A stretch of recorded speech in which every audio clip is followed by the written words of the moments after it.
रितेश पांडे का, और उन भी रहेंगी। मैं शिवानी को भी मंच पर बुलाना चाहूंगा। बनारस का घाट है भैया, 80 घाट। तो रितेश पांडे का स्वागत है हमारे को एंकर शिवानी गोस्वामी के साथ। बिहार का लाला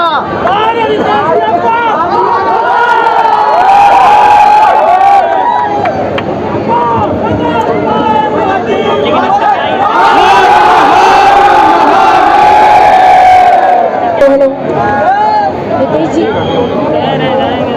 ये हमारे भाई हैं सब लोग। सबसे पहले इनके लिए कुछ कह दीजिए। बहुत देर से इंतजार कर रहे हैं आपको, और एक्साइटमेंट लेवल आपका नाम लेते ही तुरंत हाई हो रहा था।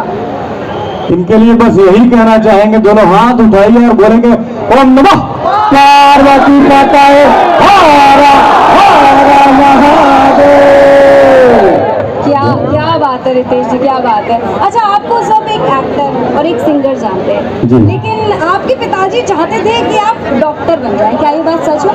जी सच है, सच। तो आप डॉक्टर तो बने, लेकिन दिलों के डॉक्टर बने। क्या बात है। ये हमारे इतने हजारों भाइयों का प्यार है।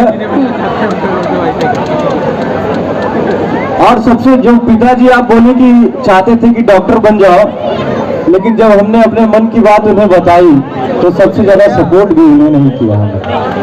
और बात है। अच्छा, वैसे आप बिहार के सासाराम के रहने वाले हैं, लेकिन बनारस से आपका बहुत खास लगाव है। बनारस में आपने पढ़ाई की है। जब भी बनारस आते हैं तो कैसा लगता है बनारस वासियों को, एक बार बता दीजिए। हम बनारस आते नहीं, हम बनारस ही रहते हैं।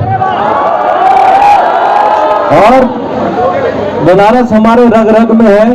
यहाँ के घाट, बाबा का मंदिर और यहाँ के भाइयों का प्यार। आज हम जो कुछ भी है उसमें सबसे बड़ा योगदान बनारस का। क्या बात है, जोरदार तालियां एक बार जरूर बनती है इस बात पर। अच्छा रितेश जी, वैसे तो आप भोलेनाथ की धरती पर आए हैं, तो भगवान शंभू के गाने तो जरूर गाए।